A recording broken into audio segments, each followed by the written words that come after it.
Okay, let's get started. In chapter 3 of our textbook, we deal with Hilbert spaces. Hilbert spaces are important to us because they are useful frameworks. They provide useful frameworks to address and solve many optimization problems. Um, Sometimes we build on an elementary geometric result, according to which in a usual Euclidean space, 2 or 3-dimension Euclidean space, we can find the shortest distance from a point to a line or plane as the line which is perpendicular to the line or plane. This is an elementary geometric result, and in this chapter of the book, we will extend this result to many different linear spaces. So we will see that this elementary result can be used in various linear spaces, normed linear spaces, well beyond the normal or usual Euclidean space. But we cannot do this immediately. So far, we have dealt with many forms of normed linear spaces, so we have a lot in the bag, but we need more concepts. We need more devices, so to say. First of all, if we say that the shortest distance from a point to a line or plane is a line which is perpendicular to the line or plane, we need the concept of orthogonality. So we need a new concept, orthogonality. But to introduce orthogonality, we need the inner product of points, whatever they are. So we must start with the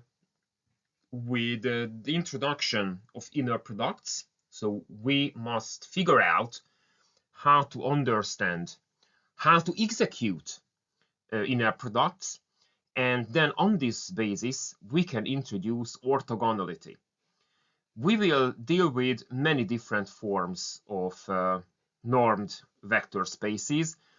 In the most elementary exercises, we will use the usual 2 or 3-dimension Euclidean space, but we will see that the results we derive in these simple spaces, these results can easily be extended to other normed linear spaces. So in this lecture, I will show you how to understand functions as linear combinations of a set of basis vectors. I think this is very important. So at the end of the day, any function is a linear combination of functions which can be used as a basis. So if we can understand orthogonality in the Euclidean space, we can understand orthogonality in function spaces. So the core result in this chapter of the book is the projection theorem, and this is the theoretical framework we will use in many different forms. When we move to function spaces, we will see that the projection theorem can be used to find functions as minimizers. So, for instance, we can find certain types of functions by which we can minimize an integral, because the integral is the way how we interpret inner products in a function space. So we will start with the basic elementary conceptual framework to understand inner products and to understand orthogonality. We will understand that by the projection theorem, we can solve a minimization problems in general. Because if we say that the shortest distance from a point to a plane or line, which we will call a subspace, then we can solve a minimization problem. And if we can solve a minimization problem in an ordinary Euclidean space, we can do the same with the projection theorem. Extensions of the projection theorem, we can do the same in various function spaces. So this is what we are going to do today. Let's start with the introduction of the inner product. It's interesting, but the way to Hilbert spaces leads to pre-Hilbert spaces. So first, we need to understand what a pre-Hilbert space is.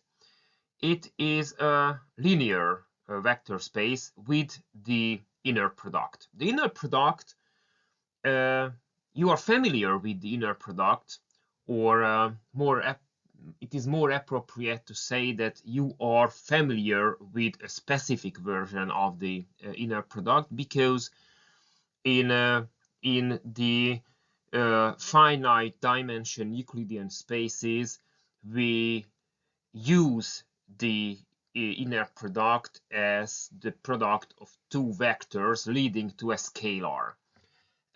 So the inner product in general is applicable to any normed vector space, because in any case the inner product leads to a scalar. So this is something we have in common in the case of any normed linear space.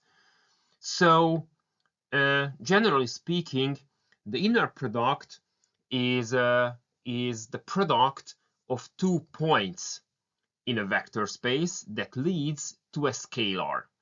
Depending on the specific form or characteristics of the vector space, the inner product may take various forms. So, for instance, if it is the usual finite dimension Euclidean space, the inner product is the inner product of two vectors leading to a scalar, which we are all familiar with.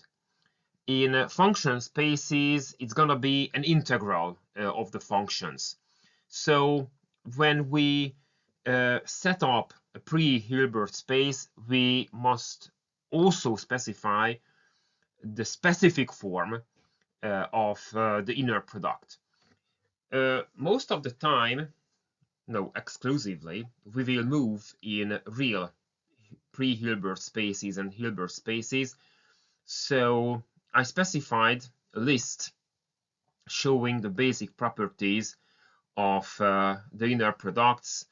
Most importantly, the inner product is linear in both variables, and the inner product of a vector of a single point or vector. So when we calculate the product, the inner product of a point or a vector with itself leads to 0, yields 0, only if the point is the 0 point. So, for instance, in the usual finite dimension Euclidean space, we have the inner product for the same vector as 0 only if it has no length, or in function spaces, the length of the 0 function is going to be 0, of course. The Cauchy-Schwarz inequality holds. You can find the proof in the textbook, but note that the proof is a bit tricky, because I think Luenberger is not too explicit about how his parameter lambda gets into play. So according to the theorem, the Cauchy-Schwarz inequality holds with equality if and only if the two vectors are collinear, linearly dependent. So in this case, we can find a real scalar called lambda, by which we can connect the two vectors. So one vector is the lengthening of the other. So at a certain point in the proof, Luenberger says that lambda equals to the ratio of two inner products, and this at first may seem entirely arbitrary, but if we have a look at this parameter, we can see that this parameter, the introduction of this parameter, is not arbitrary. It follows from the basic assumption of linear dependence of the two vectors. I provided the missing link in this slide. Okay, so we have the inner products. We clarified that the inner product must be specified in any pre-Hilbert space, so we must be explicit about how we interpret the inner product in a vector space. It is built on the basic inner product of Euclidean space, of the normal Euclidean space, or we will use some forms of integrals. So we have pre-Hilbert spaces, and now it's time for us to move towards Hilbert spaces, which are a specific form of pre-Hilbert spaces. A Hilbert space is a complete pre-Hilbert space. Okay, so a pre-Hilbert space is a normed linear space. It is a specific form of a normed linear space, so convergence, closure, completeness, all our previously established concepts apply here in pre-Hilbert spaces. And completeness has special importance because a complete pre-Hilbert space is called a Hilbert space. So we have introduced the inner product, which exists in many different forms. For instance, as I have pointed out, the inner product in the usual finite dimension Euclidean space is the elementary and commonly known product of two vectors. But we have the inner product for function spaces as the integral, or we have the inner product for infinite sequences as well. So once again, I can only underline that specifying the inner product for a pre-Hilbert or Hilbert space is very important. It's a very important step. So let's turn now to the projection theorem, which is a generalization of orthogonality to spaces where points are not ordinary points in the commonly known Euclidean space. So to introduce the projection theorem, we need to interpret orthogonality, which is no big deal now because we have the inner product, and orthogonality is easily interpreted on the basis of the inner product, because orthogonality means that the inner product of 2 points or vectors yields 0, just like in the usual Euclidean space, finite dimension Euclidean space. So the concept of or idea of orthogonality in any Hilbert space is really the extension of orthogonality we commonly know, use, and interpret it in finite dimension Euclidean spaces. We have two versions of the projection theorem. The first one is weaker, and the second one is stronger, because in the weaker version we have problems demonstrating the existence of the minimizing vector. So we have a vector space as a pre-Hilbert space. We have an arbitrary point in this space, and the subspace in this pre-Hilbert space, they are given. If there is a vector in the subspace such that the vector minimizes the distance from the given point, then it is unique. If it exists, then it is unique. A necessary and sufficient condition that M0 be a unique minimizing vector in M is that the error vector x minus M0 be orthogonal to M. So if it exists, if the minimizing vector or point exists, then it is unique, and we can find it by making the error term orthogonal to the subspace. Most importantly, note the if clause. If M0 exists, which at this moment, which we cannot be taken, which we cannot take for granted. So existence cannot be taken for granted right now, then it is unique. If it exists, it is unique. And it's orthogonal, the error term is orthogonal to the subspace. So most importantly, uniqueness can be easily demonstrated in the pre-Hilbert space, but we have problems demonstrating the existence of this minimizing vector.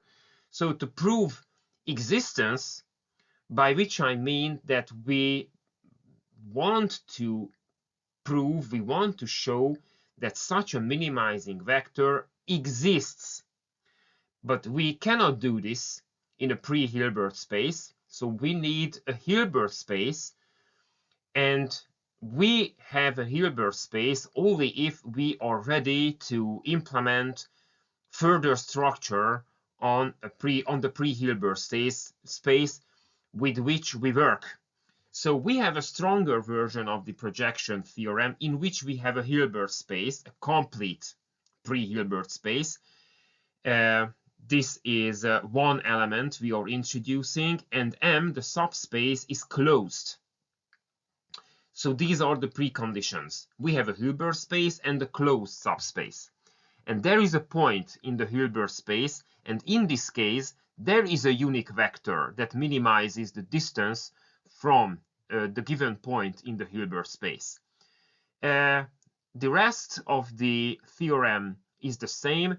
A necessary and sufficient condition that M0 as an element in the subspace, in the closed subspace, be a unique minimizing vector is that the error vector be orthogonal to M. So we can find, for sure, we can find a minimizing vector in a Hilbert space in which there is a closed subspace. We can find a minimizing vector in the closed subspace M for sure if we work in a Hilbert space. And this is our strategy in general. So we set up a Hilbert space in which we set up a closed subspace M, and under these conditions we can find a minimizing vector in the closed subspace by making the error term orthogonal to the closed subspace M. The next step to take is to meet the Gram-Schmidt procedure, but to do so, first we need some definitions, further definitions. we have already established the definition of orthogonality in the case of vectors, and on this basis, along this line, we can define orthogonal sets.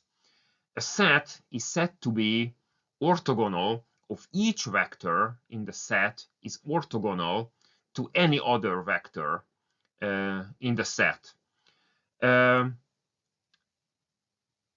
Orthogonal sets are useful because they contain linearly independent vectors, so they can be used as bases that generate spaces.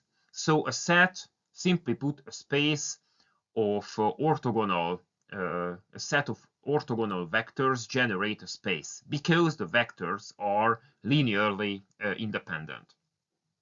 We have orthonormal sets in which the vectors, so in such a set, vectors are orthogonal, but they have, each of them has a norm of 1, so commonly speaking, the length of each vector is 1. We know that any point in a normed linear vector space can be linearly combined out of a set of linearly independent vectors, and this linear combination, such a linear combination, is always unique. So if we have a set of linearly independent vectors, then we can linearly combine any point in the space in a unique way. But our work is always easier if the set of linearly independent vectors is orthogonal, and our work is even easier, even more easier, if the set is orthonormal. So this is the reason why the Gram-Schmidt procedure is so important to us, because the Gram-Schmidt procedure explains and guarantees that any set of linearly independent vectors can be transformed into a set of orthonormal vectors. So at the end of the process, we will have a set of orthogonal vectors which with a length of unity, with a length of 1. So this is the reason why we need to deal with the Gram-Schmidt procedure. And as another result, an additional result, we can also show that the space that is generated by the set of linearly independent vectors and the set generated by the transformed orthonormal vectors is the same. The two spaces are the same. So we will go the Gram-Schmidt procedure in an exercise. Okay, so let's have a closer look at the Gram-Schmidt procedure. We will examine the two variable case. So we will have two vectors. The starting point, we have a set of linearly independent vectors.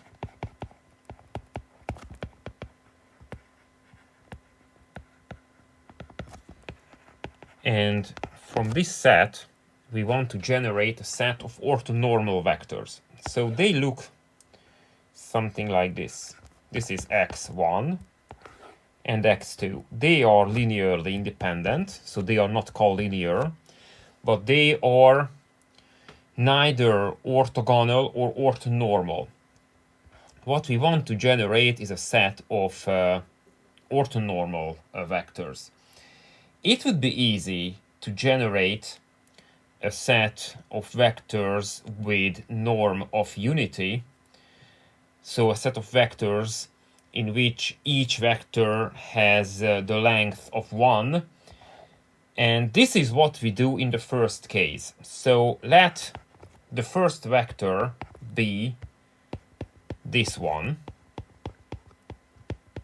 This is a vector of length unity.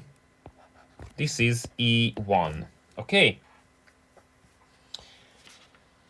So we are done with the first part of the problem. It was very easy. We need, so what we need is here. Let it be blue. So this is what we are looking for. An orthonormal vector. So this is what we are looking for, which is very similar to this vector, and this vector has a special meaning in this setting, because from the definition of the inner product in the usual Euclidean space, this vector is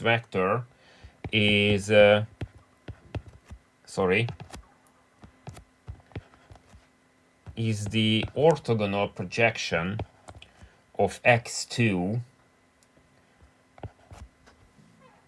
on x1.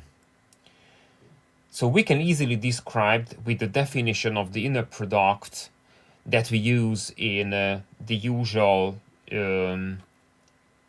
Euclidean space, this point as the inner product of x2 and E1. x2, the inner product of x2 and E1 gives a scalar, and to have a vector we need to multiply it with the vector E1, and in the Gram-Schmidt procedure we call this vector Z2, and now it is easy to realize that given these three vectors, 2 plus 1, this is plus Z2 gives x2. So we can describe x2, this is the core of the Gram-Schmidt procedure, we can describe the vector x2 as a sum, and from which it follows that Z2 is a difference between x2 and the orthogonal projection of x2 on x1, or the line defined by x1. So we have this vector Z2, and with direct calculation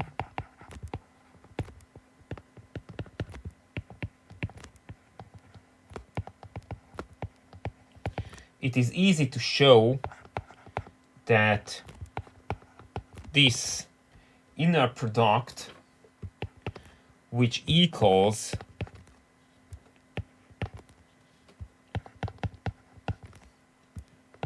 this inner product,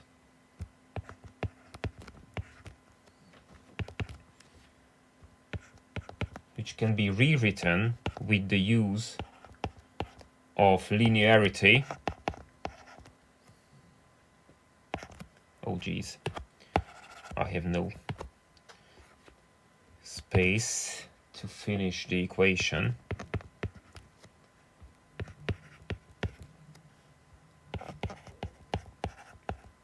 Okay, x2 e1, x2 e1 times e1 e1,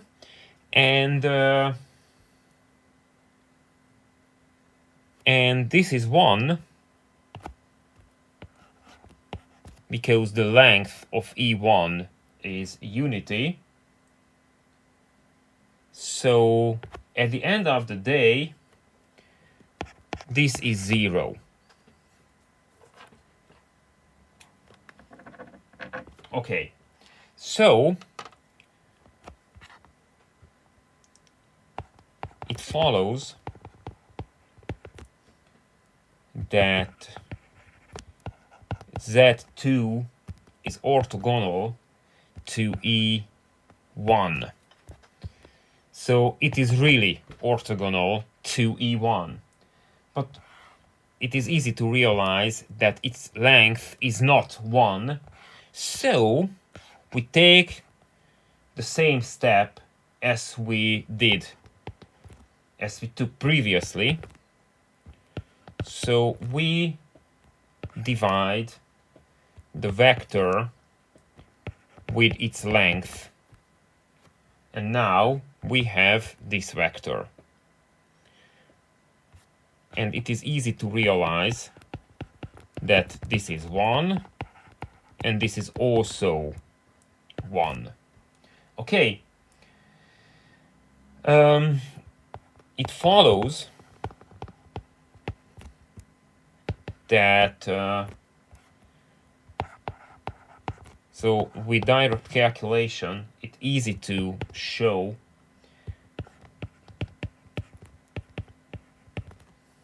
in which we can use how we calculated in the Gram-Schmidt procedure the vector E2. We use linearity,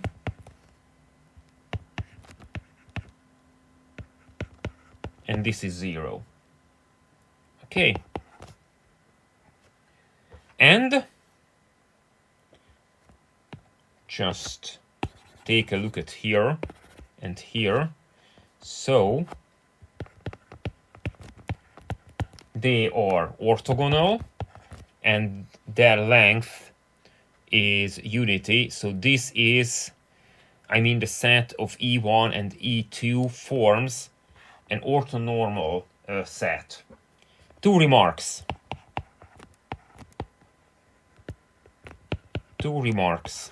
One. The vector Z2 is not 0 for sure, because it can be described as the difference between x2 and this vector, which we can rewrite in this form.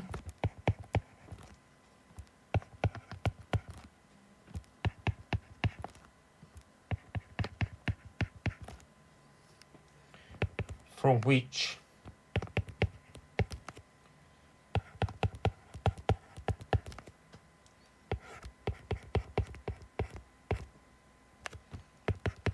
it follows.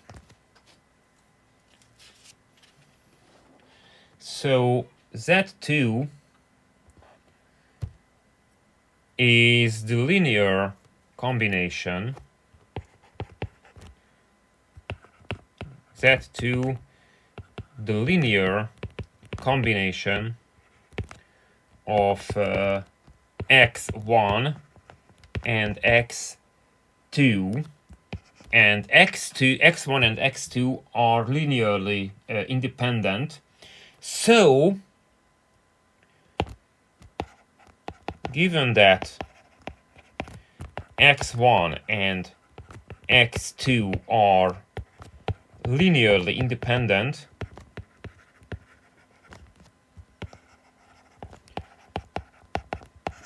the 0 vector is possible only with 0 weights. Okay, so Z2 is not 0 for sure. Okay, and remark 2.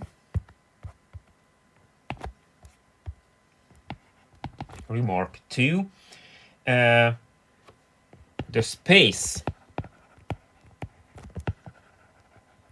generated by x1 and x2 is the same as the one generated by E1 and E2.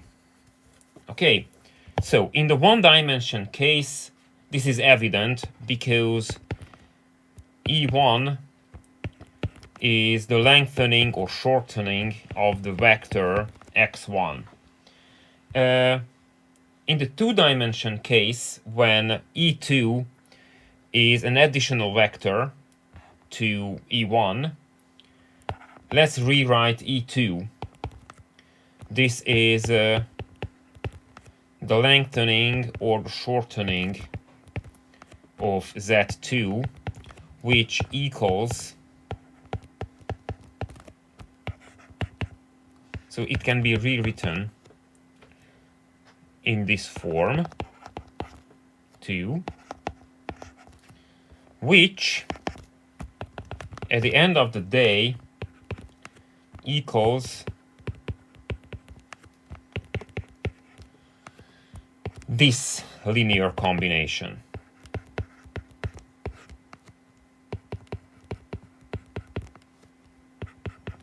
It follows from a direct calculation. So this is a linear combination. So E2 is the linear combination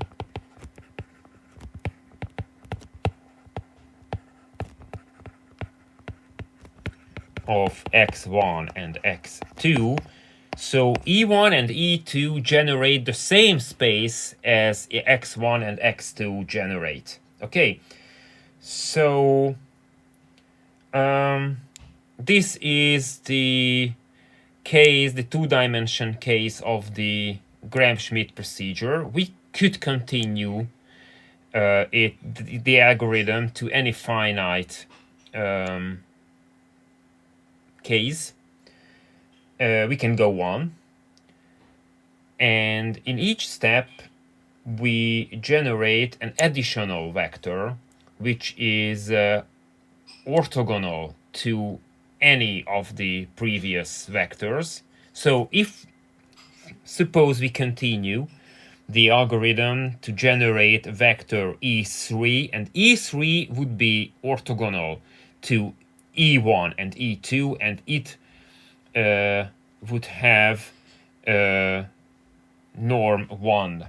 Okay, so from a set of linearly independent vectors with arbitrary length called x1 and x2, x3, x4, and the like, with the Gram-Schmidt procedure, with the algorithm underlying the Gram-Schmidt procedure, we can generate a set of orthonormal vectors. This was the demonstration. Now we can put the basic idea of the projection theorem into action. So we have the projection theorem, according to which if we have a Hilbert space, there must exist a minimizing vector m0 in a closed subspace M.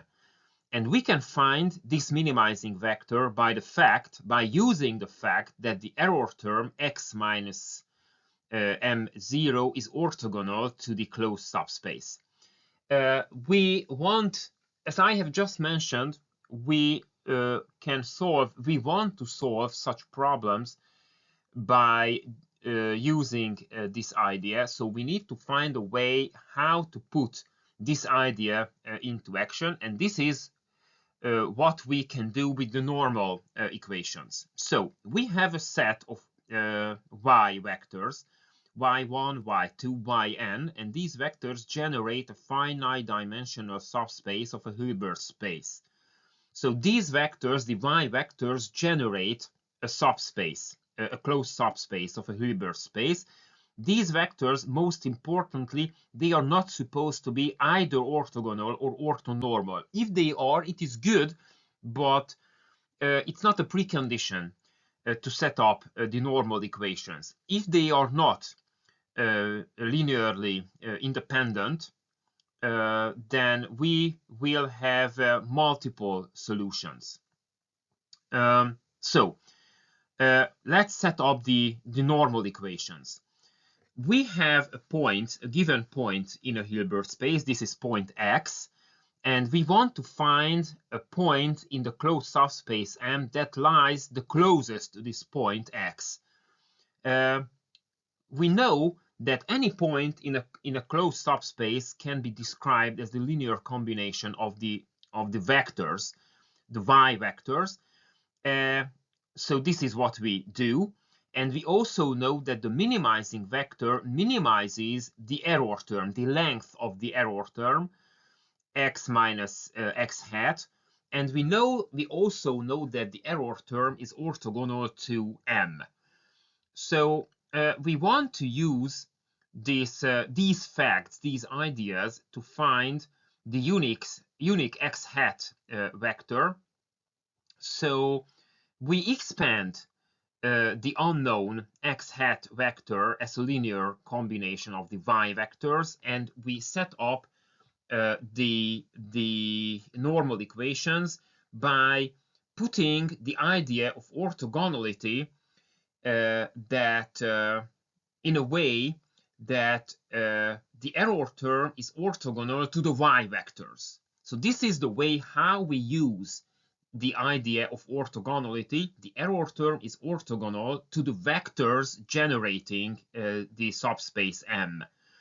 So it is a usual matrix form of a linear system or system of linear equations.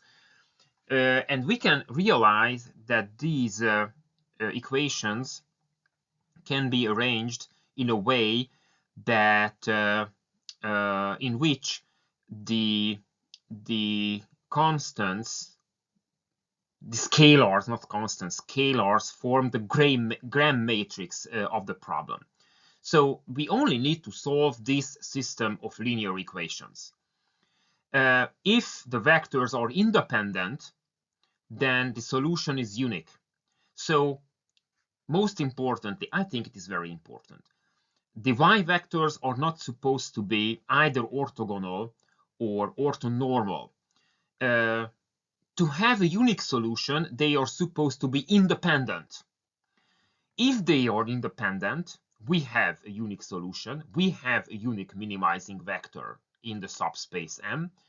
If they are not independent, then we have multiple solutions, but the no solution case is completely excluded. So far, we have dealt with different versions of the same problem. We had a Hilbert space in which we had a closed subspace M, and we wanted to find a unique point or vector in the closed subspace which was as close as possible to a given point in the whole space. In the later sections of the chapter, Luenberger also shows that we can transform the projection theorem into a version by which we can find a minimizing vector in a linear variety. So we have already met linear varieties in the chapter on vector spaces, so linear varieties are not new to us. But Luenberger shows that some constraints imply linear varieties. So if we have a constraint or a set of constraints, they define a linear variety, and our task, it turns into a problem in which we are supposed to find a point in the linear variety which has minimum norm. So we need to find a point of minimum norm in the linear variety. Luenberger here shows different constraints that lead to different linear varieties, of which I want to show you one. We have a set of independent vectors, y1, y2, yn, and the constraints are given as constants.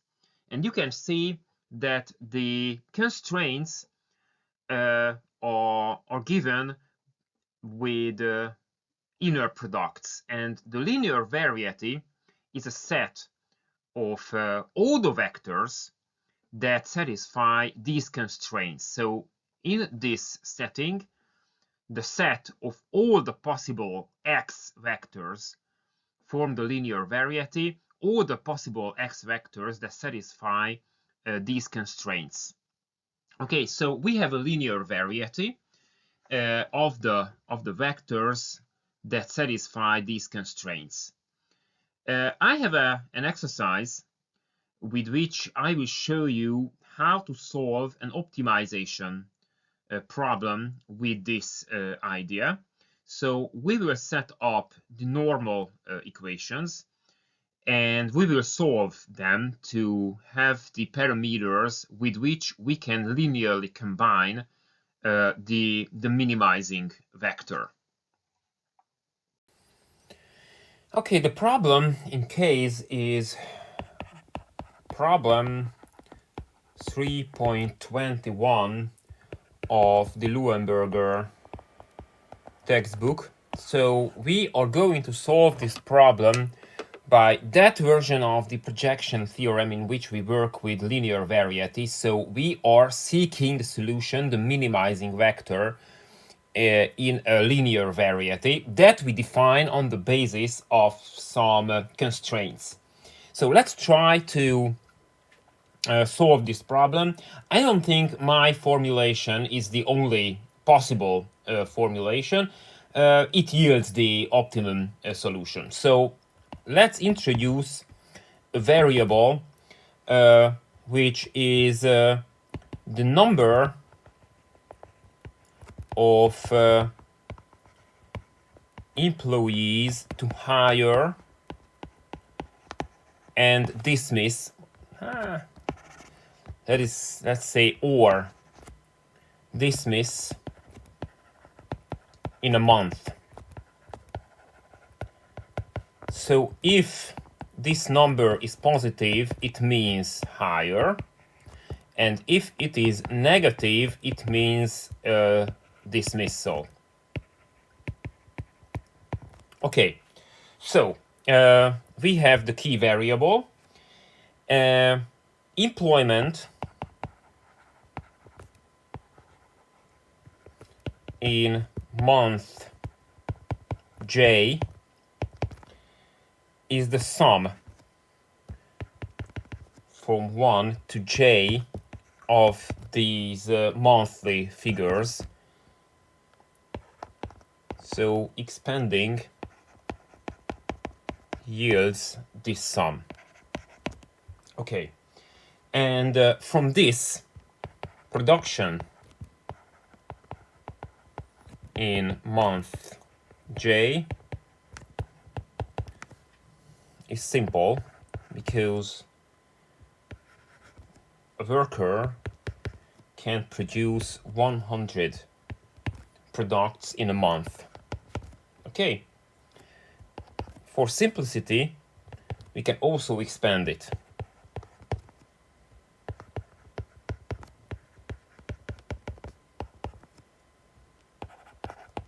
Okay, so we have two constraints.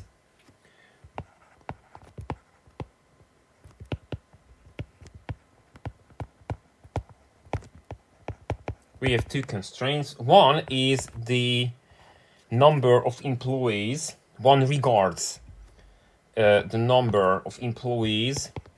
So their sum in the 10th month plus the one period after the 10th month must be 0. So at the end of the production period, we must get rid of all the employees.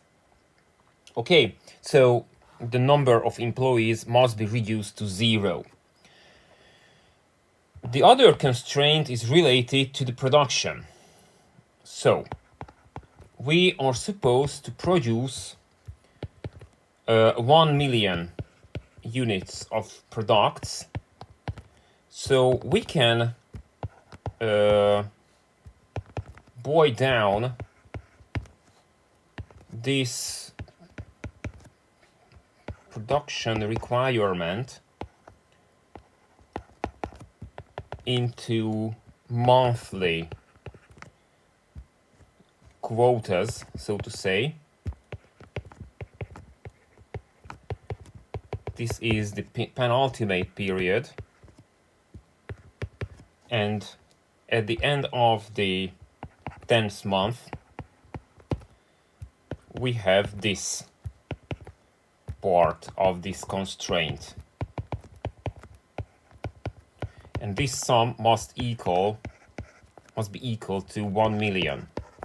Note that due to the constraint, the previous constraint, this is 0 by constraint 1. Okay, so it could be simply omitted from the problem. So this is the effective constraint. This is the effective part of the constraint. And now we can rewrite this part in an easier way, because you can realize that U1 occurs actually 10 times. U2 occurs 11 times. So we can summarize this constraint by using this additive formula.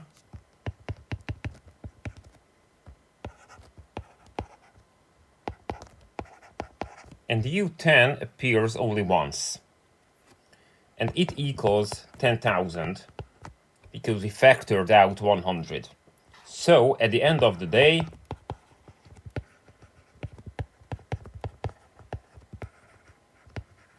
the second constraint takes this form.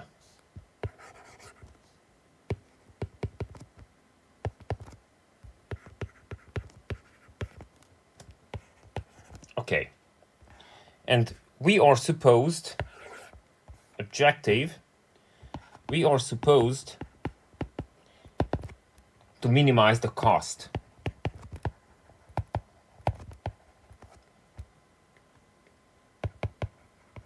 We have two forms of cost.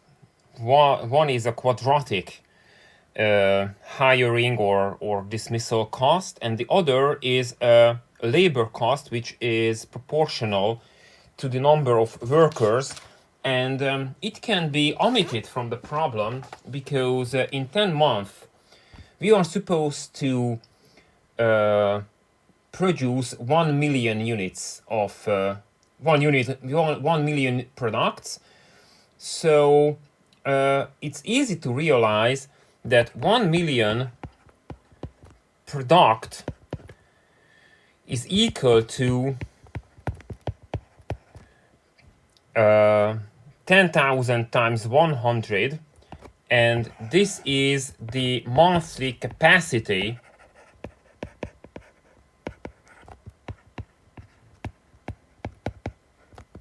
of a worker. So actually what we need is 10,000 units of effective labor force, and it's all the same. We can say it's effective.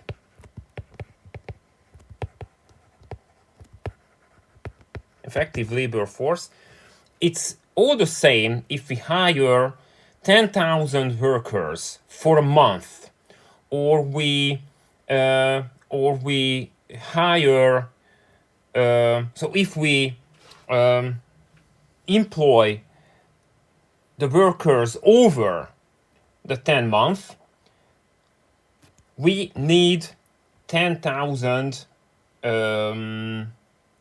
Let's call it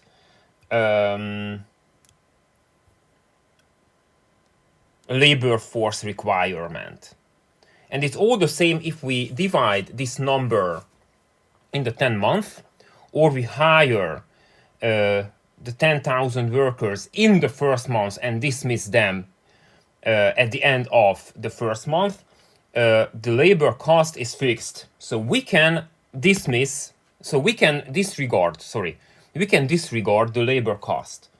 So we only have the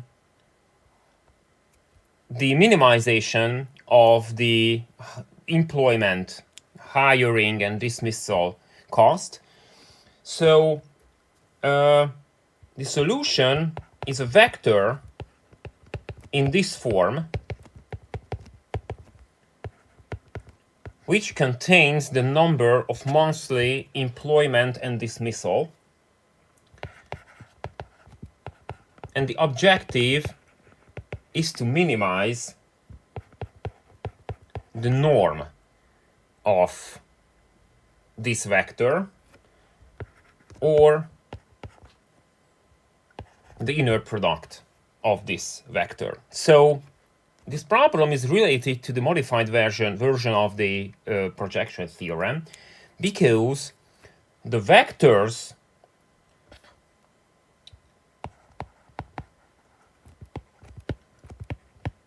that satisfy the constraints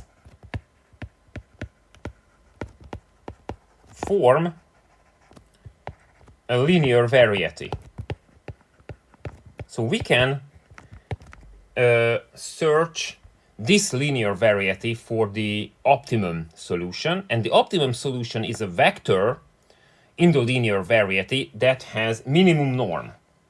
So the problem can be rewritten in this form, where A takes this form,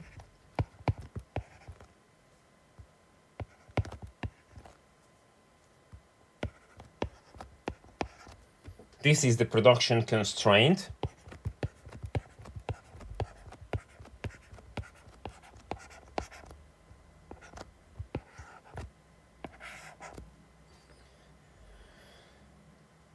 and B, this is the production constraint, and 0. So you can realize that we are looking for a vector U of 11 dimension that satisfies the production constraint and the sum of the monthly employment, hiring, and dismissing numbers equals 0. Okay, and now we can use, let's use Theorem 2 of page 65. So we have this matrix equation that can be rewritten in this form to get as close as possible to the form Luenberger suggests. So it is the columns of the transpose of A, or the rows of A, play the role of the yi vectors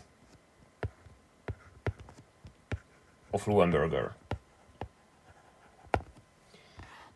And from the direct application of Theorem 2, we set up, with the direct application of Theorem 2, we can set up the Gram matrix, from which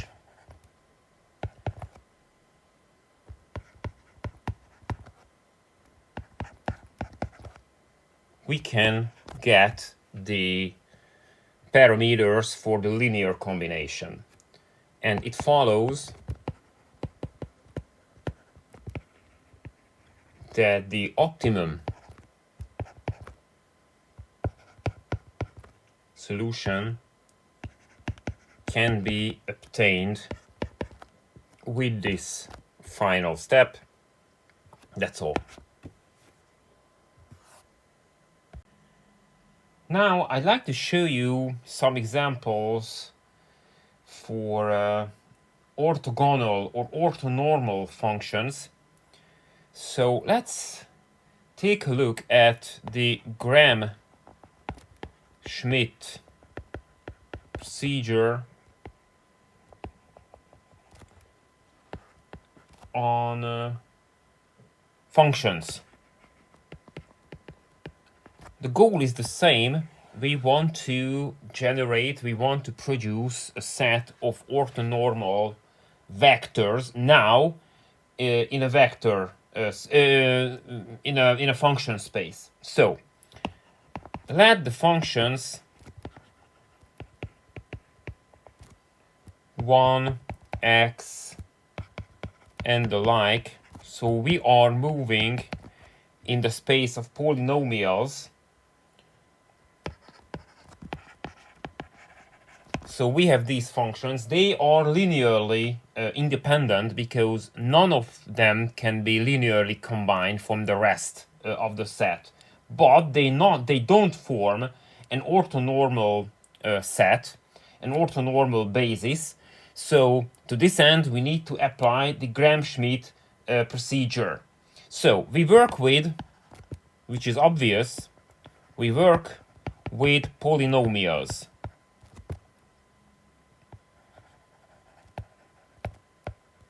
We work with polynomials, which is a subset of the square integrable functions.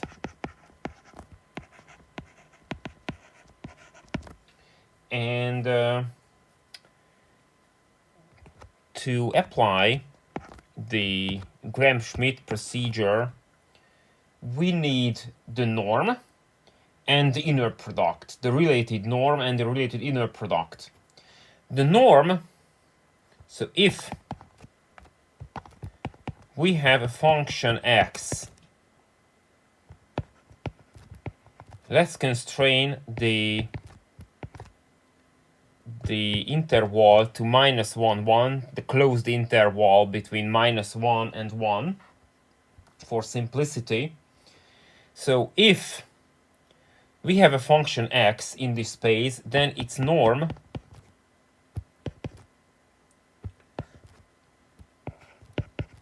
is the square integral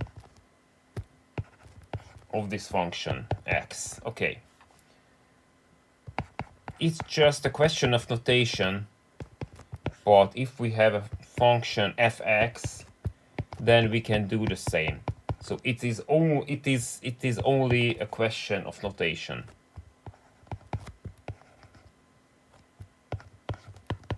Okay, so this is the norm and the inner product of L2, sorry. So we need the integral of the product of two functions, or if the variable is x, then fx times gx dx is the inner product. So let's follow the steps of the Gram-Schmidt procedure. Let's take the first vector in the set of our pre-given set of linearly independent vectors. Let's take its norm. So we calculate its integral between over the interval -1 and 1, and it's easy to realize that this is not 1. So from this we can generate the first vector in our set of orthonormal vectors by the first step of the Gram-Schmidt procedure. From this, so this is the first solution. From this, we need that special z2 function.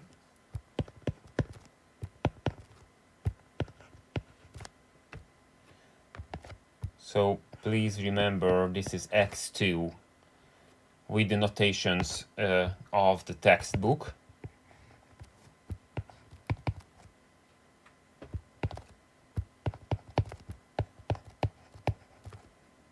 This is the inner product, right?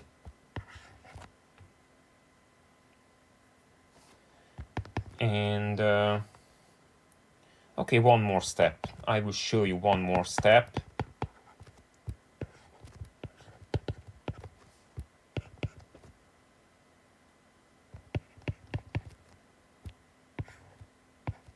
And this yields x. So z2 is x, and its norm is the square integral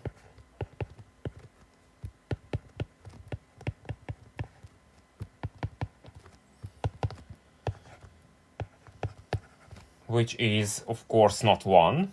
So we apply again the Gram-Schmidt procedure.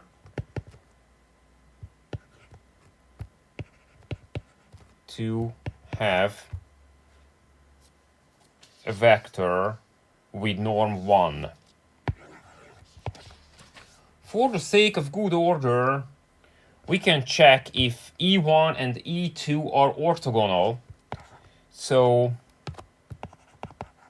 let's address this question.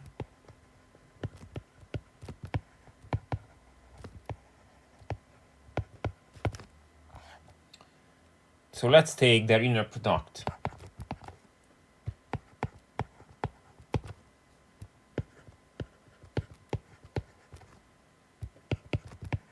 And by direct calculation, it's easy to realize that this is 0. So they are orthogonal. And for the sake of good order, you might feel important to check if vectors E1 and E2 have norms of 1.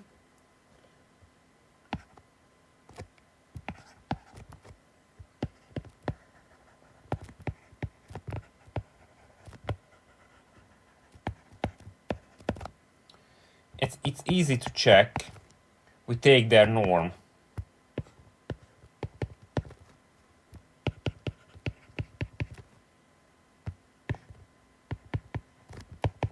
And this is 1. And the norm of E2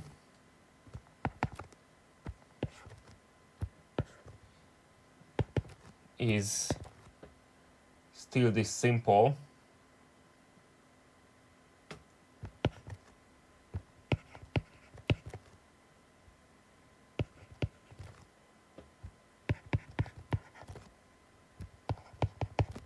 And this is also 1. Okay. So let's take one more step.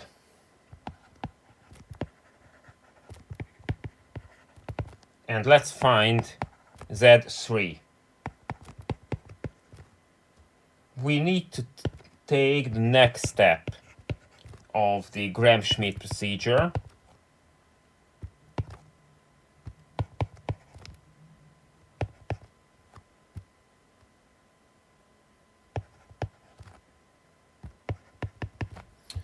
I'm just checking if I am correct, and I think I am. And by direct calculation, it follows that Z3 is x squared minus 1 over 3. So we have this third vector in the set of our orthonormal vectors.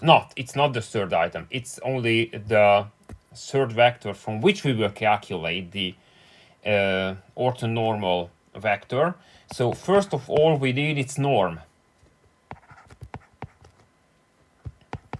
So we take its square integral.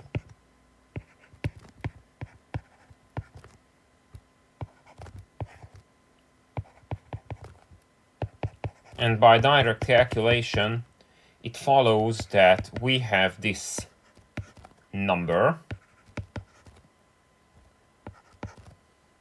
and from this the third orthonormal vector can be obtained by the lengthening or shortening of this vector.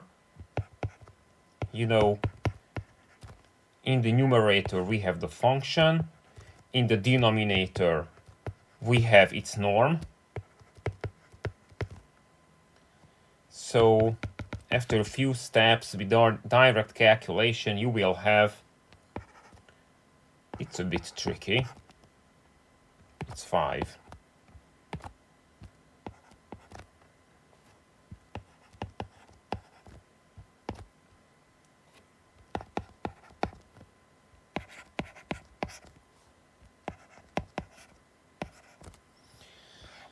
So, yep, you might feel necessary to check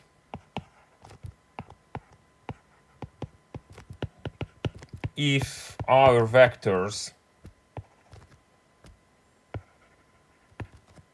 our new vector is orthogonal to the previous two vectors.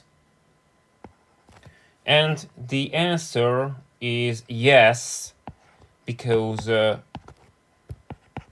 I will show you only the initial steps, so you can do the rest by yourself.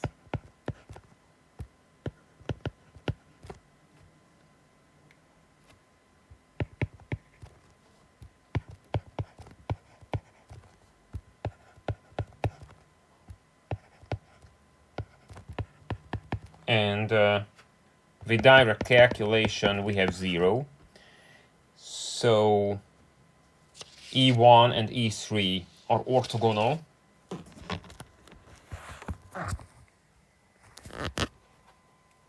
And in the second case,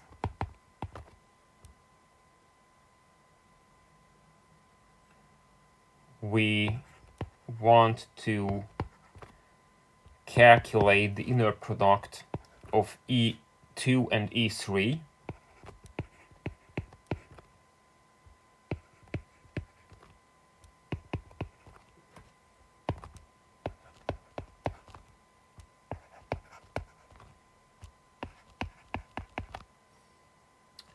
Which, with direct calculation, it yields 0. So in both cases we have orthogonality, and for the sake of good order, we can check if the norm of E3 is 1, to use the norm of the space L2 with direct calculation. It's all about elementary integrals, so I love this exercise because we can see that elementary calculus can be used to help us get very far, and this is one. So everything is okay. We have the first 3 elements in the orthonormal set of polynomials. That was my demonstration. And finally, let's have a look at problem 3.21 of the Luenberger book, which still uses the modified version of the projection theorem, in which we are looking for a minimizing vector in a linear variety. We have a Q, a positive definite symmetric matrix called Q, and we are looking for, with this given Q, we are looking for an X that minimizes this quadratic form. So we are looking for the minimum of this quadratic form, such that there is a constraint on the solution. So X is a vector in the n-dimension Euclidean space. Matrix Q is an NN matrix. A is an MN matrix, and B is an M vector. So this is what we have. So let's try to take a first attempt to solve this problem. We can solve this problem by the direct application of Theorem 2 on page 65.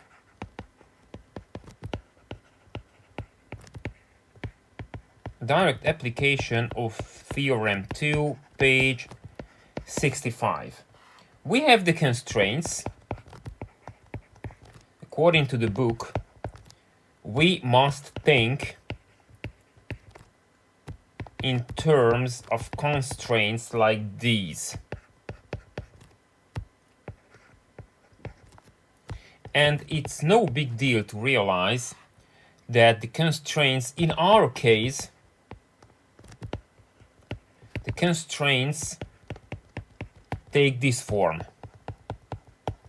On the left we have the vectors, among which we are looking for a minimizing vector, and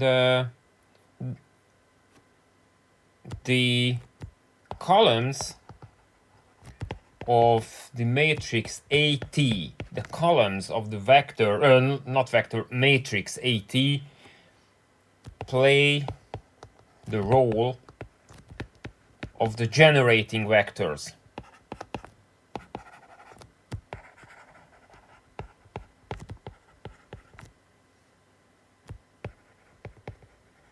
Okay, so the columns of the matrix AT play the role of the generating vectors. From this, it is easy to get to the normal equations in matrix form.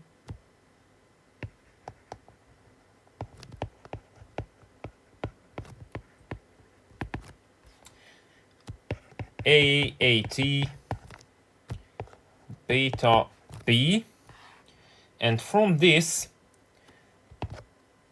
is what we need, because with these parameters that we can calculate easily, we can find the minimizing vector,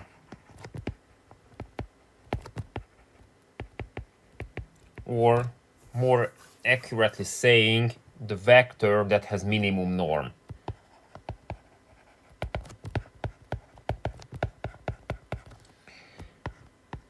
We have not moved beyond the direct application of Theorem 2 on page 65. But there is a problem. There is a fly in the ointment, because we solved the problem to have a minimizing vector x0, which is a solution to a problem in which this is the solution to the problem in which the constraints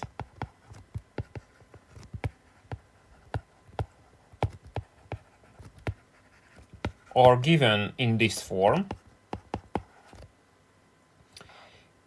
but the norm is this inner product. So we need to transform, and this is not our problem, so we need to transform our problem in a way to have this norm. Our norm is different. This is our norm. And we need to minimize, we are supposed to minimize this norm, but the constraint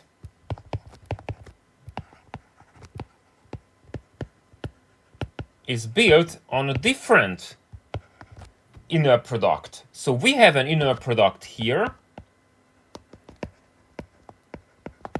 and another inner product here, and they are different. So we need to preserve our task to preserve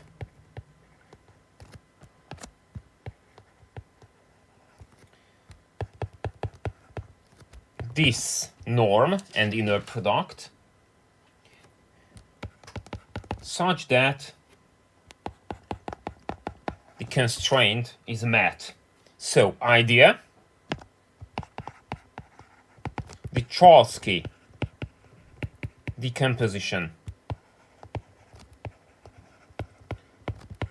According to this theorem, if we have a positive definite symmetric matrix Q, it can be decomposed in this way, where R is an upper triangle matrix. So now we can transform our norm and inner product into this form.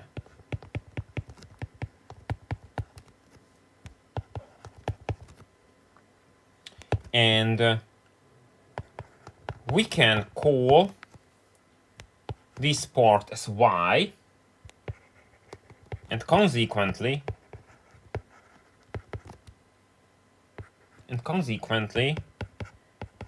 the other half of the expression is the transpose of Y.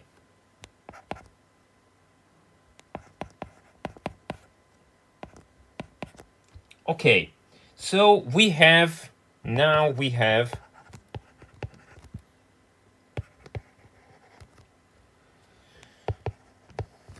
the inner product to be minimized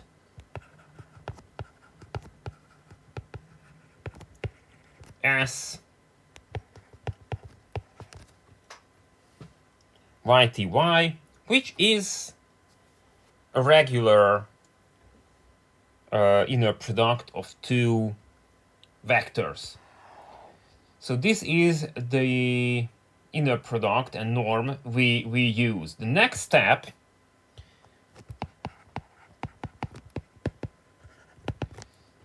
to transform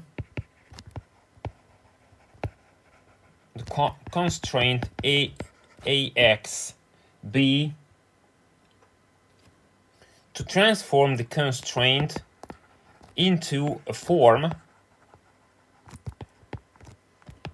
with Y. Okay, so you can see the contradiction, the problem to minimize in terms of X while the constraint is given in terms of X.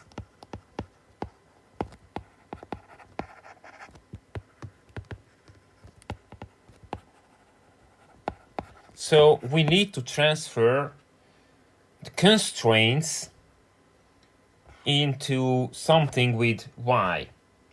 Let's use the definition of Y. From this, it's easy to get back to X. So AX equals B is the same as this equation.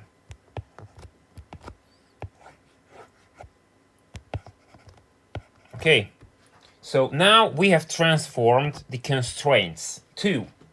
So we have the norm to be minimized and the constraints, and they are all in Y. So now we are looking for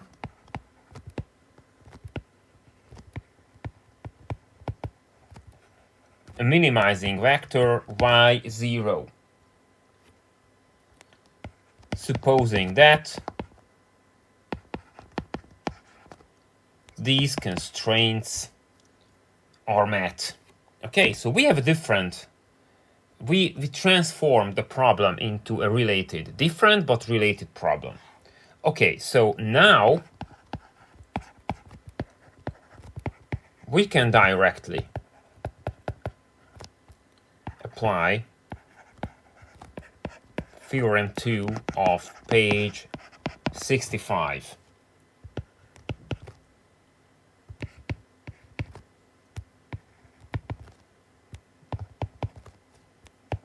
These are the constraints. So in this setting, the columns of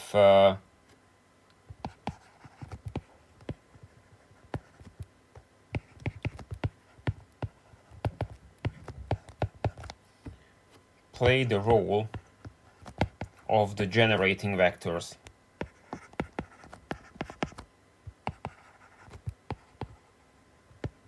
And they form a linear variety. So we are looking for a minimizing vector of among those vectors that satisfy this constraint, these constraints actually.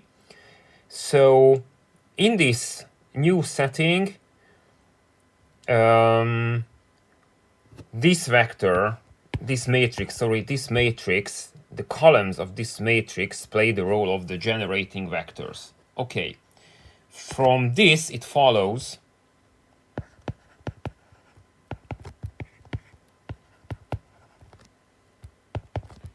that the solution to the normal equations can be written in this form.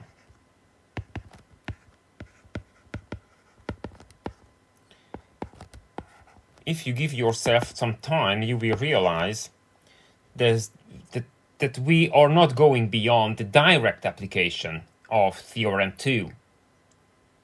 Okay, the inverse, transpose, and the inverse, so we are fine. And from this, the minimizing vector y0 with some basic matrix operations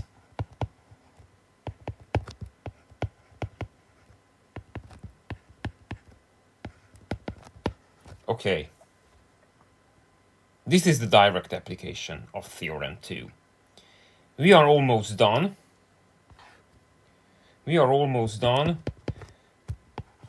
And using the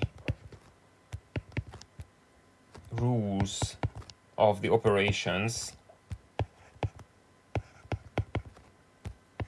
we get to this equation.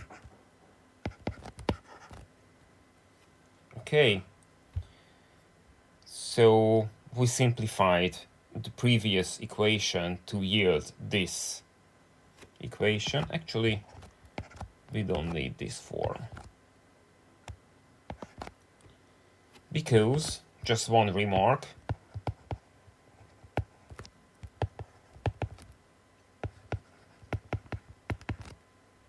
you will find this line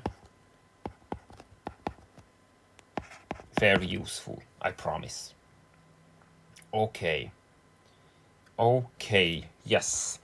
So we have the solution to the modified problem, but please remember this is the solution to our modified problem. So from this, we need to find our way back to the solution of the original problem, and we need to use how we calculated y0 from x0. So formally, the solution to the original problem directly comes from the solution to the modified problem.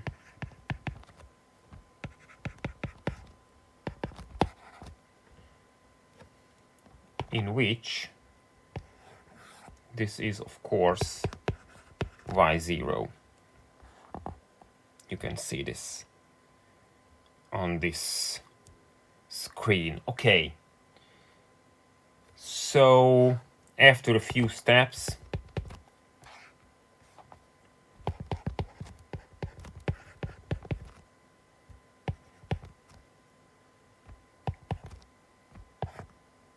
we have this very brief form to describe the solution to the original minimization problem. x0 q minus 1 at a q minus 1 at minus 1b. Yes, that's correct. That was all for the day.